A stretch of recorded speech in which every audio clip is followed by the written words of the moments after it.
भाई साहब, जो भी पाकिस्तान क्रिकेट टीम में ये कॉल्स ले रहे हैं ना, किसको खिलाना है, किसको कहां पे बैटिंग करवानी है, वो इंतहाई बेवकूफ बंदा है।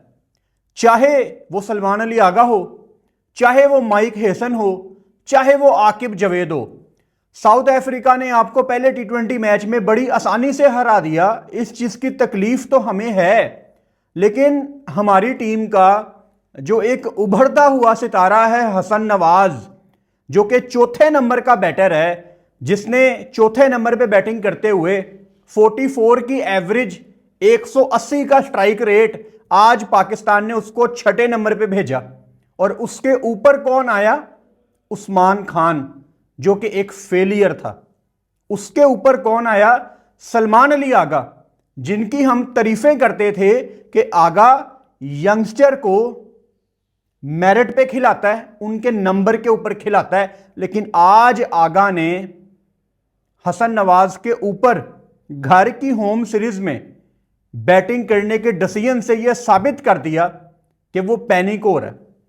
वो जब अपने ऊपर प्रेशर आता है ना, आप खुद को प्रेशर से निकालने के लिए फिर ऐसी हरकतें करते हो जो आज पाकिस्तान ने हसन नवाज के साथ की। जब टी20 मैच के खत्म होने से कोई 45 मिनट पहले, मतलब कोई 1.5 घंटे की तो एक इनिंग्स होती है, कोई 40-45 मिनट पहले जब आधे से ज्यादा स्टेडियम खाली हो जाए ना, तो समझ जाओ कि आपने कितनी घटिया क्रिकेट खेली है।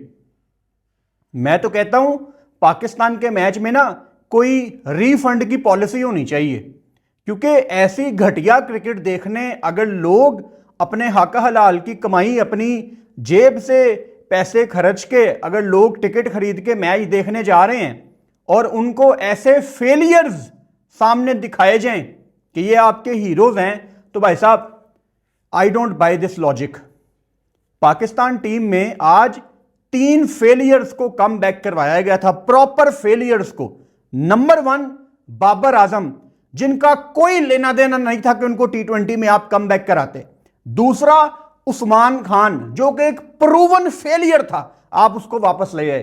तीसरा Naseem Shah, literally he was struggling with the ball. I don't care, उसने आखिर में एक बॉल विकेट उसने ले ली, एक तेज बॉल करके। पता नहीं, नसीम शाह को देख के ऐसे लग रहा था जैसे टेस्ट मैच चल रहा है और 5वां दिन है, 2.5 दिन से पाकिस्तान बॉलिंग कर रहा है और नसीम शाह ने कोई 40 ओवर का स्पेल डाल दिया है। अब बिल्कुल डे एंड के करीब के कुछ ओवर आ गए हैं and Naseem is running very slow, Aahista Aahista. क्या गया है हमें फेलियर्स सामने दिखते हैं, हमें पता होता है कि यार ये फलां प्लेयर टी20 में नहीं बनता, हम फिर उसको वापस ले आते हैं। एक टूर्नामेंट के बाद पाकिस्तान ने ऐसा बैक गेयर लगाया है, आप अपने आप को लकी कंसीडर करें कि आपने टी20 वर्ल्ड कप 2026 के लिए क्वालिफाई किया हुआ है।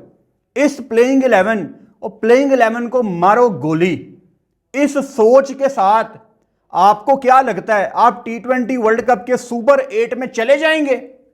भाई साहब, दूसरी टीमें बेवकूफ नहीं है, उनकी तैयारी पूरी है, वो अपने बच्चों को बैक करते हैं। आगा जी, मेरी कप्तानी में अगर साइम, हसन नवाज, हारिस मैच विनर ना बने तो मेरी कप्तानी का फिर कोई फायदा नहीं है। हारिस सैक्रिफाइस किया टीम से बाहर, हसन नवाज चौथे नंबर पे उस बंदे ने 44 की एवरेज, 180 का स्ट्राइक रेट, छठे नंबर पे फेंक दिया। बच्चा आके छठे नंबर पे, यार टी20 इज ए काइंड ऑफ वो फिनिशिंग रोल आ जाता है जहां आपने गेम को फिनिश करना है। और हसन नवाज की नेचुरल गेम क्या है अभी तक जो हमने उसका सैंपल साइज देखा है कि वो आके 5-6 बॉलें लेता है। आइडियली टी20 में उसको चौथे नंबर पे आना चाहिए। जब पाकिस्तान ने कोई 9-10 ओवर खेले होते हैं, वहां से वो गेम को आगे लेके जाता है, एक आधा ओवर लेता है, फिर चार्ज करता है। लेकिन हमें पहले बताया गया था कि हसन नवाज, हमें एक ऐसा टैलेंट मिल गया, मतलब आगा उसके बारे में कहता था कि ही इज डायमंड। और डायमंड को छोड़ो, मेरे कानों से वो आवाज नहीं निकल रही, सलमान अली आगा ने बोला था कि ये जनरेशनल टैलेंट है। जनरेशनल टैलेंट को एशिया कप में ड्रॉप किया गया, हुसैन तलत को उसके ऊपर लाए। हुसैन तलत टीम में नहीं बनता था, चलो उसको एक मैच में सिचुएशन मिल गई, उसके मुताबिक उसने मैच जितवा दिया, अब वो आपके T20 के स्क्वाड में नहीं है। तो हुसैन को भी गंदा किया आपने, हसन नवाज को भी गंदा किया। आज हुसैन स्क्वाड में नहीं है, हसन का नंबर आप 6 नंबर पे ले आए, तो आप टीम ही नहीं बना रहे, आप मैच भी हारते हो। आप सीनियर प्लेयर जिसको मौका मिले, रिजवान टेस्ट मैच में आउट होगा, उसको पता मैं आउट हूं, जाते जाते रिव्यू वेस्ट करके जाएगा। बाबर को देख लो, वो जाते जाते रिव्यू वेस्ट करके जाएगा। आज आगा को देख लो, प्लम्ब आउट है, रिव्यू लेके गया, और वो क्या ऑकवर्ड शॉट पीछे फाइन लेग पे मारने की कोशिश आगा कर रहा था। क्लियरली ऐसा सिनेरियो बनता जा रहा है कि आगा T20 में बिलोंग नहीं करता, और ये सिनेरियो, ये जो रास्ता तंग होता जा रहा है सलमान अली आगा के लिए, ये कसूरवार आगा खुद है। मैं बताता हूं आपको कैसे। 1.5, 2, 2.5 महीने पीछे चले जाओ, पाकिस्तान का जो टॉप ऑर्डर है, जो हमें चीख चीख के बताया जाता था आगा की तरफ से कि हमारा बैटिंग ऑर्डर क्या है, फरहान, साइम, हारिस, हसन नवाज, आगा। मैं हमेशा यह बात करता था कि आपका जो चौथा और पांचवें, ये ओवर्स के हिसाब से शफल हो सकते हैं। अगर पाकिस्तान का कोलैप्स लग गया है तो आगा थोड़ा ऊपर आ सकता है, और अगर नॉर्मल है तो हसन नवाज को आप चौथे पे चलाओ। इस बैटिंग ऑर्डर के साथ भाई साहब आपके फेलियर्स आने थे, किसके फेलियर नहीं आते यार, लेकिन आपके 2 फेलियर आ जाएं, आप ऐसा बैक गियर लगाते हो। मतलब मैं इनको रियलाइज करवाना चाहता हूं कि यार हम 2025 में हैं, आप लोग जो बोलते हो ना वो चीजें रिकॉर्डेड है, हम लोग जाके सुन सकते हैं कि आपने महीना पहले क्या बोला था। पहले हमें चूरन बेचा जाता है कि जो बेस्ट विकेट कीपर है हमारे पास वो हारिस है, फिर जब हारिस को ड्रॉप करना है तो हारिस की एवरेजेस हमें गिनवाई जाती हैं, और उस्मान खान मिडल ओवर्स का, स्पिनर्स का सबसे अच्छा प्लेयर है। लो आज क्या किया उस्मान खान ने, स्टंप आउट हो गया, स्पिनर के अगेंस्ट ही हुआ है ना। आज उस्मान खान की एवरेजेस गिनवाई जा रही हैं।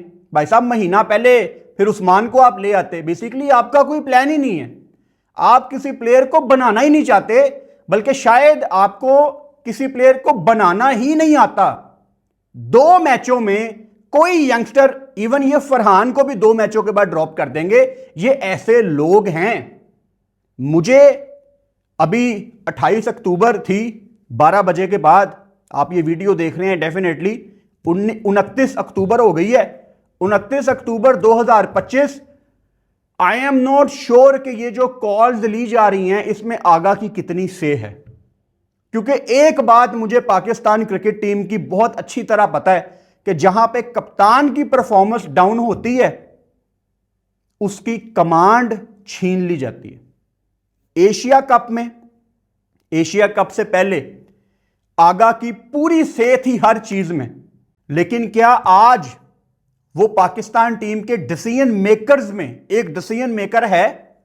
ये मुझे नहीं पता, लेकिन पता मैं लगवा लूंगा, क्योंकि ये जो हमारा सीजन शुरू हो गया ना, अब आपकी नवंबर के आखिर तक क्रिकेट ही क्रिकेट है, और इसमें काफी चीजें क्लियर हो जाएंगी। तो ज्यादा टाइम नहीं लगेगा मुझे पता करवाने में कि ड्रेसिंग रूम में किसकी से है और किसकी नहीं। पाकिस्तान ने 195 पे रोका साउथ अफ्रीका को, खुद पाकिस्तान आउट हो गई 139 पे। आप आखिर में क्रेडिट दें मोहम्मद नवाज को, जो कि नीचे से आके 36 रन कर गया और आपकी थोड़ी सी इज्जत रह जाती।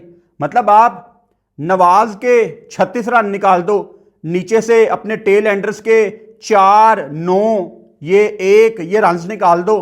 भाई साहब आपने शायद आप 100, 101, 99 आप आउट हो जाते 100 से पहले। तो मतलब किस मुंह से आप ड्रेसिंग रूम में एक दूसरे को फेस करते हो ऐसी गंदी परफॉर्मेंस के बाद? I want to understand it. घर में 55 रन से मैच हारना, and by the way South Africa is the first team जिसने पिंडी में डिफेंड करके एक T20 इंटरनेशनल जीता है।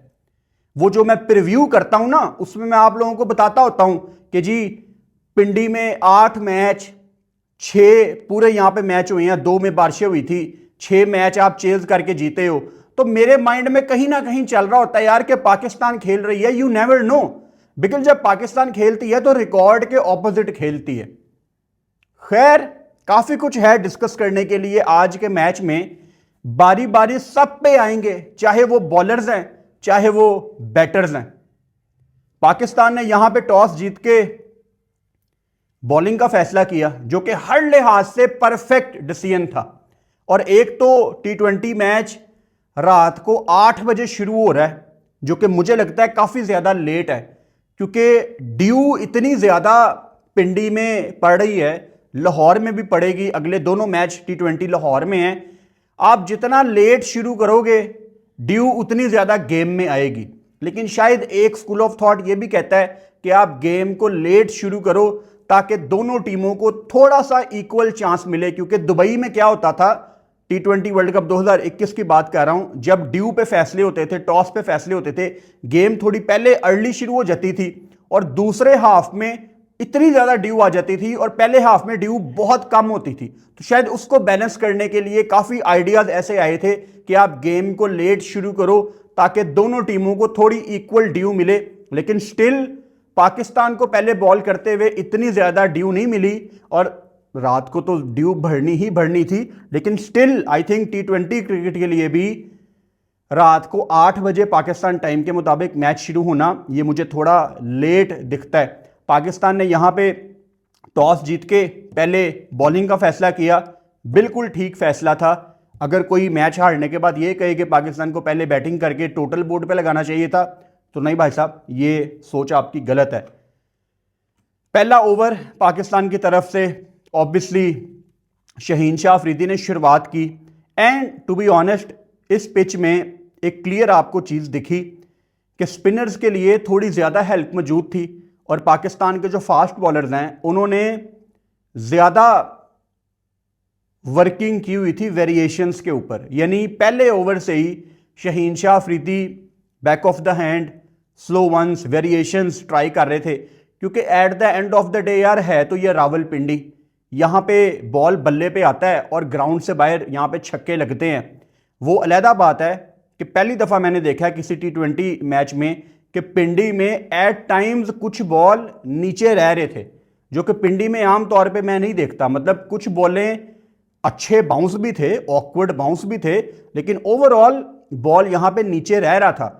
पाकिस्तान की भी कुछ विकेटें गिरी बॉल नीचे रहने की वजह से, और साउथ अफ्रीका की भी विकेटें गिरी कुछ बॉल नीचे रहने की वजह से। अब टेस्ट मैच में तो ये चीज समझ आती है, लेकिन T20 में आई डोंट थिंक सो कि पाकिस्तान ने खुद ऐसी पिच बनाई होगी, बस कोई कसर रह गई होगी।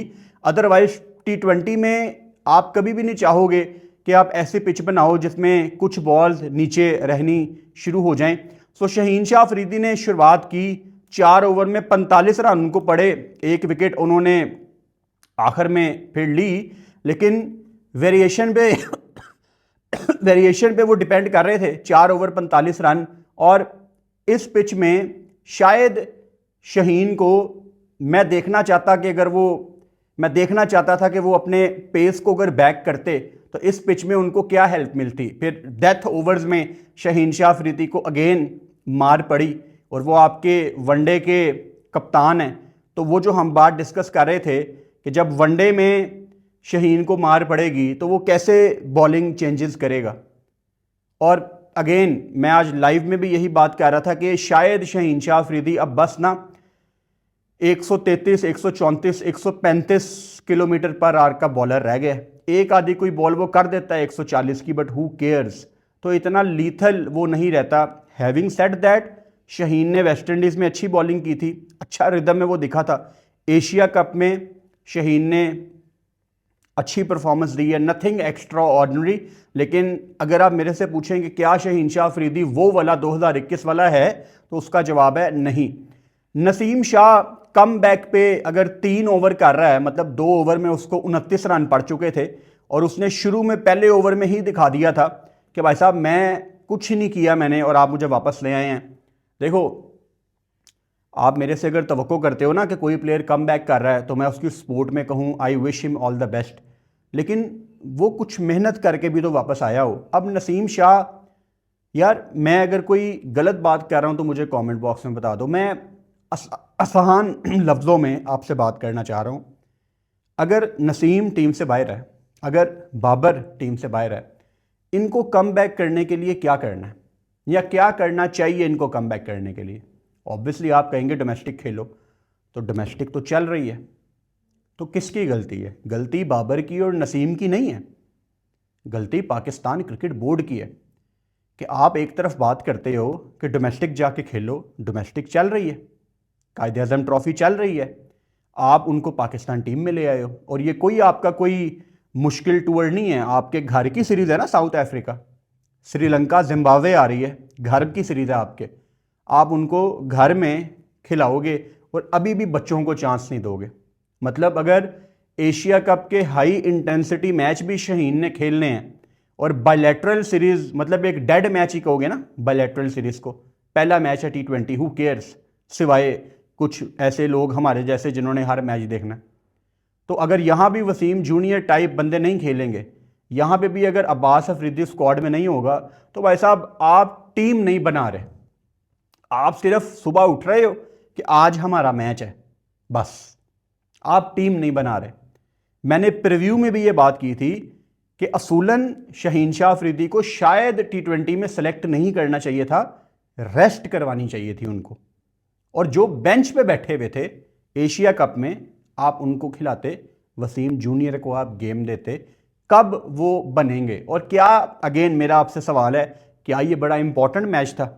मतलब कोई T20 वर्ल्ड कप का ये सेमीफाइनल है? नहीं, एक मीनिंगलेस बायलैटरल सीरीज का ये पहला मैच था और साउथ अफ्रीका की टीम भी कोई बहुत ज़्यादा तगड़ी नहीं थी, लेकिन भाई साहब अब उन्होंने आपको पहला मैच हराया है, वो भी 55 रन से, आपको 139 पे रोका है। तो अब तो आप कह सकते हो कि साउथ अफ्रीका की टीम आपसे काफ़ी बेहतर है, मैच से पहले तो आपसे बेहतर नहीं थी।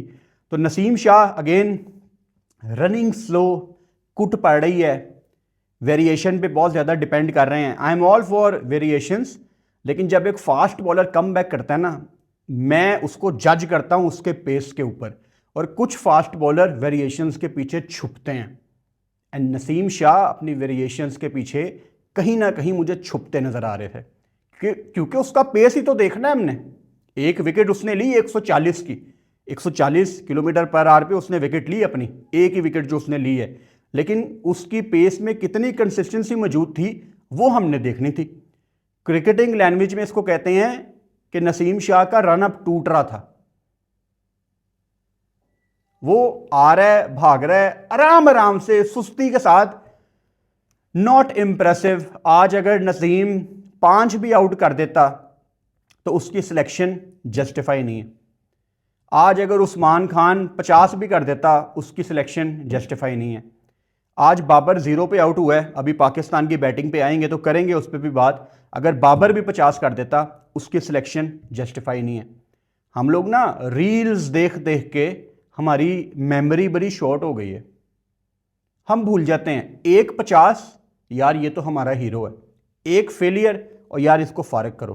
तो आप लोगों को ना जल्दी जल्दी में चेंजेस देखने का शौक है।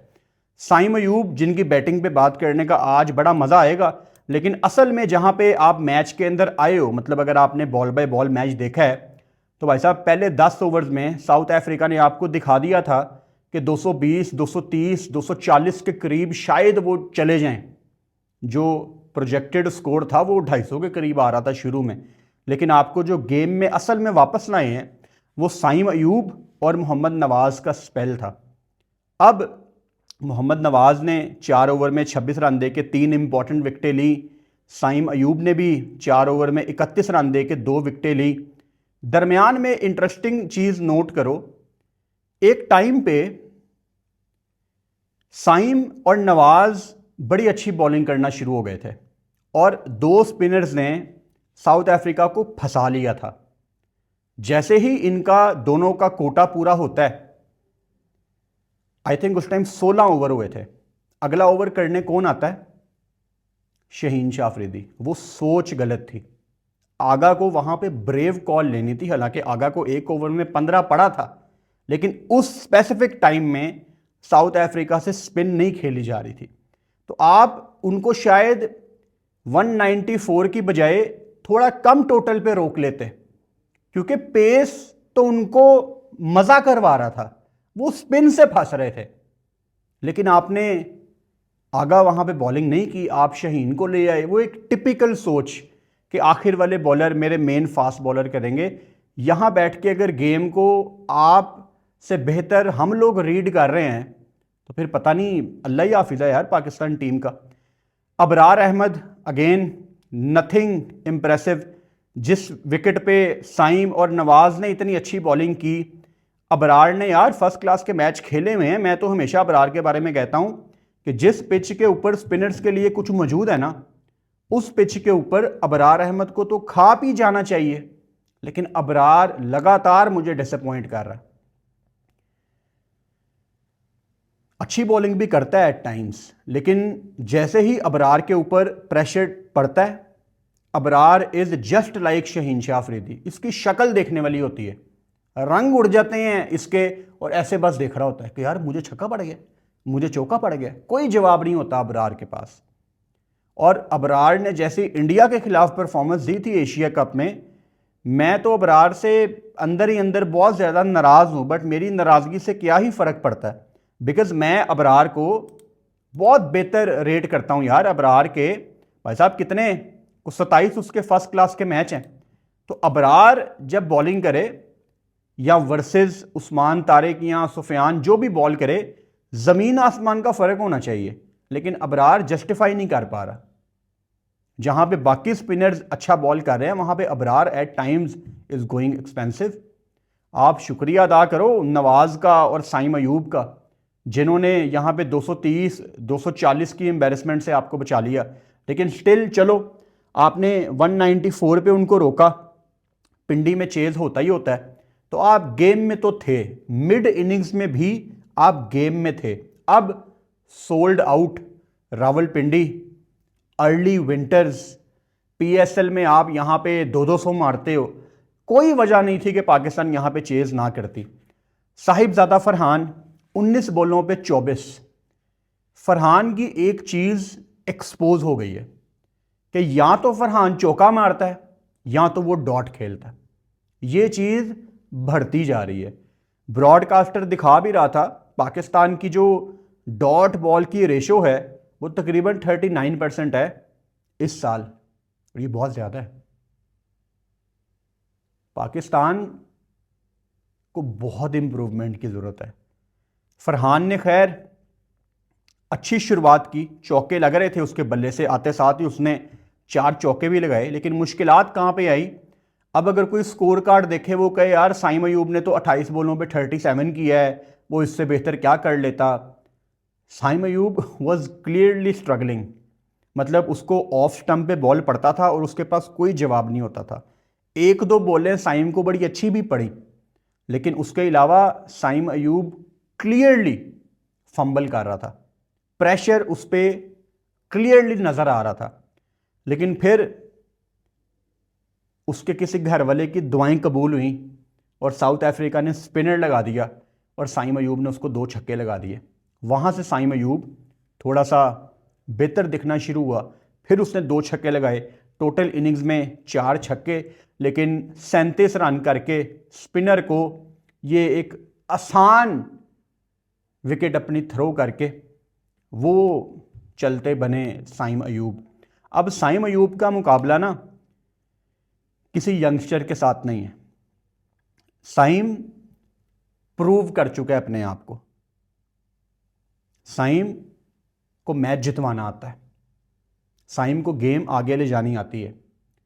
साइम को पाकिस्तान टीम एशिया कप के बावजूद उसको उसके ओरिजिनल नंबर पे बैक कर रही है। और अगर अभी भी साइम अयूब, जिसको कहते हैं ना कन्विंसिंग रन्स, नहीं करेगा तो फिर पाकिस्तान टीम तो बड़ी मुश्किलों में आ जाएगी यार। आप किसको खिलाओगे साइम की जगह एज एन ओपनर? डोमेस्टिक में किसको लेके आओगे आप?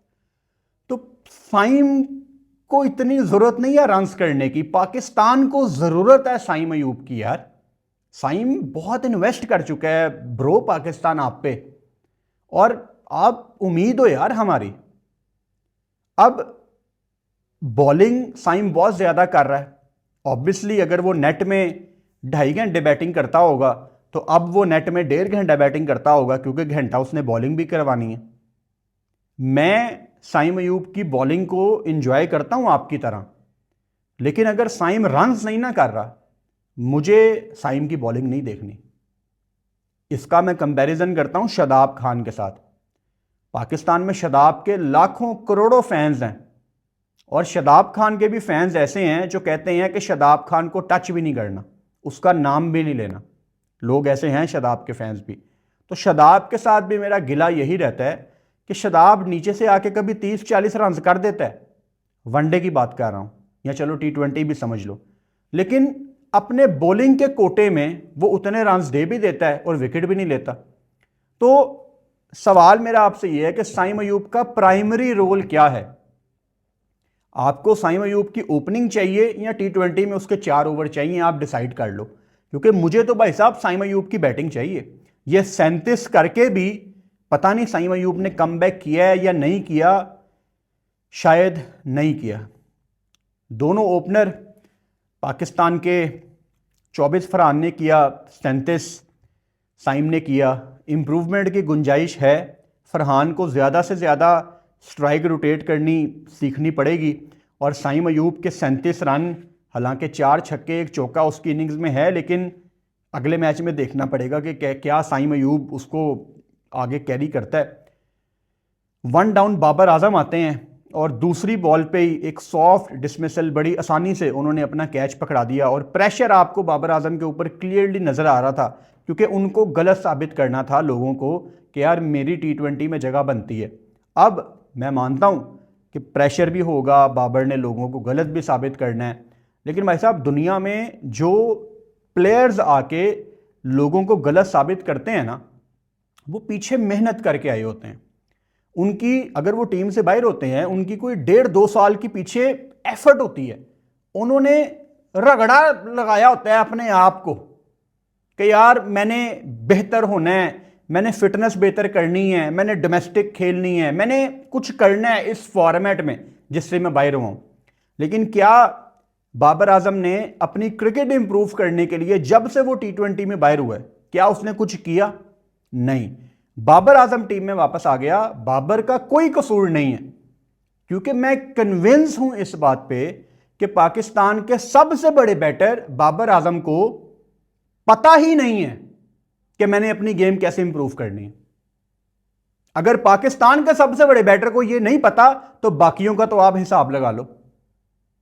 अगर बाबर को अपनी गेम इंप्रूव करनी है, उसको चुप करके ये डोमेस्टिक का सीजन खेलना था, पूरा सीजन। यार क्या औकात है एक बायलैटरल साउथ अफ्रीका की सीरीज की, क्या औकात है। लेकिन बाबर का नाम आता है टीम में, वो आना भी चाहता था T20 में, वो टीम में आ गया। आज बाबर 0 पे आउट हो गया है, बाबर की वैल्यू कम नहीं हुई, बाबर की बड़ी वैल्यू है पाकिस्तान क्रिकेट में, लेकिन उसको अपनी वैल्यू मजीद बढ़ाने के लिए, या जो उसका कैलिबर है, जो उसने अचीव किया है पाकिस्तान के लिए, उसको मेंटेन रखने के लिए भी बाबर आजम को बहुत इंप्रूवमेंट की जरूरत है। और वो इंप्रूवमेंट कहां होगी? डोमेस्टिक में, और वो खेलना नहीं चाहता। मैं आपको बड़े यकीन के साथ ये बात बता सकता हूं, पाकिस्तान के ड्रेसिंग रूम के अंदर ये बातें होती हैं कि यार ये डोमेस्टिक नहीं खेलता। ये बात बाबर को भी पता है, ये बात पाकिस्तानी करंट प्लेयर्स को भी पता है, लेकिन कोई आपस में ये बात नहीं करता। जब पाकिस्तान टीम में कोई प्लेयर बाबर को ये कह ही नहीं सकता कि ब्रो यार आपके लिए भी अच्छा है, पाकिस्तान के लिए भी अच्छा है, आपको एक भाइयों वाला मशवरा दे रहा हूं, जरा डोमेस्टिक खेलने, वी नीड यू यार, हमें चाहिए बाबर आजम फॉर्म में वापस। ना बाबर को ये बात पता है, ना उसको कोई बताना चाहता है, सारे चुप साध के बैठे हुए हैं। वो मुझे हमेशा एक वाकया यहां पे याद आता है, जब मैं कराची किंग्स के साथ था, हमारी टीम बड़ी स्ट्रगल कर रही थी, और जब हम टूर्नामेंट से बाहर हो गए ना, उस दिन ड्रेसिंग रूम के अंदर मैंने ऐसा माहौल देखा, it was extraordinary scene थे यार वो। मैं सारी जिंदगी वो नहीं भूलता। इतना गर्म माहौल था ड्रेसिंग रूम के अंदर। एक प्लेयर उठ के कहता है कि अगर हमने फलां चीज़ की होती तो हम बेहतर होते, दूसरा कहता हमने फलां चीज़ की होती। तो मैं सोच रहा था यार, जब लीग खत्म हो गई हमारी, तो तब ये सारे प्लेयर एक दूसरे पे बात डाल रहे हैं, वो एक दूसरे पे भी बात डाल रहे थे। तो लीग के दौरान, मैचों के दौरान कोई किसी को सजेस्ट क्यों नहीं करता? तो बाबर आजम का कोई कसूर नहीं है, बाबर आजम को लाने वालों का कसूर है। अब बाबर आ रहा है, जीरो पे आउट हो रहा है, स्ट्रगल कर रहा है, कौन मजीद अपनी वैल्यू कम कर रहा है? बाबर खुद। अगले मैच में अगर बाबर एक अच्छा 30-40 कर देता है, तो क्या आप उसको कहेंगे कि बाबर इज बैक? नो भाई, एक 30-40 हो जाता है, लेकिन जो चीज हम बाबर से चाहते हैं वो ये है कि यार बाबर पाकिस्तान को मैच जितवाना शुरू करे, पाकिस्तान को बड़े बड़े रन्स करके दे बाबर आजम। और वो चीज उसकी पीक में भी, टू बी ऑनेस्ट, उसके अंदर नहीं थी, और अब तो ही इज स्ट्रगलिंग यार। मुझे बाबर आजम के फैंस और उसके जो करीबी लोग हैं, दोनों पे बड़ा अफसोस है। ना बाबर आजम के करीबी लोग चाहते हैं कि ये इंप्रूव करे, ना उसके फैंस चाहते हैं। मैं लाइव बैठा हुआ था, बाबर आजम ने कैच छोड़ा, बाउंड्री पे कैच था, स्लाइड किया उसने, इजी कैच था इंटरनेशनल लेवल पे। बाबर के फैंस उस ड्रॉप को बैक कर रहे थे। बाबर आजम जीरो पे आउट हुआ तो इतने मैसेजेस मैंने पढ़े, तो क्या हुआ यार, अगर वो आउट हो गया, वो मारने की कोशिश में आउट हो गया, तो आप उसको क्रिटिसाइज कर रहे हैं। मतलब उसके जीरो को भी डिफेंड किया जाता है। और ये अब की बात नहीं है, मैं जब इंग्लैंड में था, मैंने आपको 3-4 दफा जिक्र कर दिया है, वहां मैं एक ऐसे बंदे से मिला जिसकी एज थी 31-32 साल, बड़ा बंदा, मिच्योर बंदा, वकील था, इंग्लैंड में वकील था, और वो बाबर आजम की यूएसए वाली नॉक को बैक कर रहा था। आधा घंटा वो डिबेट करता रहा बैठ के कि बाबर की यूएसए वाली नॉक की बड़ी वैल्यू थी। कौन लोग हैं यार आप लोग? आप नहीं चाहते कि पाकिस्तान का सबसे बड़ा बल्लेबाज इंप्रूव करे इस जनरेशन का। आप उसके दुश्मन खुद हैं, और उसको पता ही नहीं है कि मेरे दुश्मन कौन है। I just feel sad for Babar Azam and his fans. Salman Ali Agha Hasan Nawaz के ऊपर बैटिंग करने आ गए, विच क्लियरली शोज कि आगा के ऊपर कितना प्रेशर है। बिल्कुल भी नहीं बनता था आगा का चौथे नंबर पे आना। आगा को बैटिंग करनी है 5वें नंबर पे, चौथे पे आना है हसन नवाज ने। उस्मान खान अव्वल तो इस प्लेइंग 11 में नहीं होना चाहिए, लेकिन अगर है तो छठे नंबर पे उसको बैटिंग कराओ। अगर उसको छठे पे बैटिंग कराओगे तो आप उठ के मुझे कह सकते हो कि फुरकान भट्टी तुम पागल हो गए हो, उस्मान टॉप ऑर्डर का बैटर है, वो छठे पे क्यों आए? एग्जैक्टली, उसकी जगह ही नहीं बनती। आप गलत प्लेयर को एडजस्ट करने की कोशिश कर रहे हो भाई साहब। अभी तो बाबर जीरो पे आउट हो गया है। अगले किसी मैच में जब बाबर और आगा एक साथ T20 में बैटिंग करेंगे ना, आप चले जाओगे 2022 में, जहां पे रिजवान और बाबर एक साथ बैटिंग करते थे। आज की T20 क्रिकेट में दो एंकर प्लेयर एक साथ बैटिंग नहीं कर सकते, चाहे वो बाबर है, चाहे वो आगा है, चाहे वो रिजवान है, चाहे वो हुसैन तलत है। जब दो एंकर प्लेयर एक साथ बैटिंग करते हैं, गेम स्लो होती है। आप कब यह बात समझोगे? I had nothing against Rizwan Babar batting together, and still I have nothing against Agha and Babar batting together. जब ये इकट्ठे बैटिंग करेंगे, पाकिस्तान नहीं बड़ा टोटल बना पाएगा। ये कितना मुश्किल है समझना यार। अपने अपने फेवरेट प्लेयर यहां पे सबने चुने हुए हैं, किसी को पाकिस्तान की परवाह नहीं है कि यार पाकिस्तान कितना नीचे लगता जा रहा है। आप लकी कंसीडर करो, अगेन मेंशन कर रहा हूं, आप लकी कंसीडर करो आपने T20 वर्ल्ड कप में क्वालिफाई किया हुआ है। आप इस टीम को क्वालिफाई राउंड खिला दो पाकिस्तान के अंदर, ये अगर क्वालिफाई कर भी गए तो स्ट्रगल करके क्वालिफाई करेंगे, ये आराम से नहीं कर सकते। सलमान अली आगा की जो इनिंग्स थी 7 बॉलों पे 2 रन की, इट वाज अगली। वो जो शॉट्स लगाने की कोशिश कर रहे थे वो शॉट्स उनके पास नहीं है। अजीब तरीके से वो आउट हुआ है, पीछे फाइन लेग पे कहीं पे मारना चाह रहा था टांग बिठा के। जो शॉट्स आगा के पास नहीं है वो शॉट्स लगाने की वो कोशिश कर रहा है, और ये प्रेशर वो खुद अपने ऊपर लेके आया है। गलत बंदों को गलत जगह पे खिला के चीजें स्मूथ चलती, साइम, फरहान, हारिस, हसन नवाज, आगा, चीजें ठीक चलती। लेकिन भाई साहब आपने तजर्बे किए हैं, अब आप भुगतें, आप किसी और को ब्लेम नहीं कर सकते।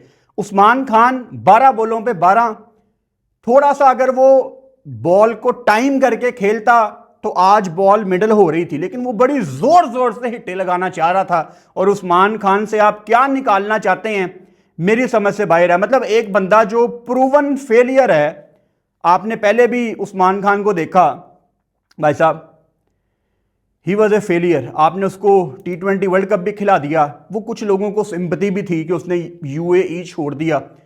चलो ठीक है यार, आप फिर अपनी सिंपतियां पूरी करो, क्योंकि पाकिस्तान टीम तो नहीं फिर बन पाएगी, आप सिंपतियां पूरी करो। Hasan Nawaz, I feel for you भाई। अब क्योंकि मैं हसन नवाज पे इस वीडियो में बहुत ज्यादा बात कर चुका हूं, तो कोई आके कमेंट कर देगा कि ये हसन नवाज की PR कर रहा है। यहां पाकिस्तान की इंप्रूवमेंट के लिए थोड़ी सी बात कर लो, यहां PR आ जाती है। हसन नवाज 6 नंबर पे अगर बैटिंग करके आउट हो रहा है, कोई कसूर नहीं है उसका। ये 2 मैचों में हसन नवाज फेल हो जाए, he will be out of the team, who cares. फिर किसको कम बैक कराना है हसन नवाज की जगह? जवेद मियांदाद को ले आना। फिर जहां इतने कम बैक हो ही रहे हैं वहां एक आधा और कम बैक सही। नवाज 36 रन बड़ी वैल्यू ऐड कर रहा है। जब से नवाज पाकिस्तान टीम में कम बैक उसने किया है और उसने हम सबको गलत साबित किया है, तो थैंक यू नवाज साहब, आपने 36 रन करके थोड़ी सी हमारी इज्जत रख ली, वरना हम शायद आज 100 भी नहीं करते। फ़हीम अशरफ का एशिया कप बहुत अच्छा गया था, एंड आज उन्होंने बॉलिंग नहीं की, और यही है, कभी फ़हीम बॉल करता है तो ठीक ठाक करता है, नहीं करता तो वो एक बॉल भी नहीं करता। तो काफ़ी अजीब स्ट्रेटजी है पाकिस्तान की। Mike Hesson is backing Nawaz and Faheem both in playing 11।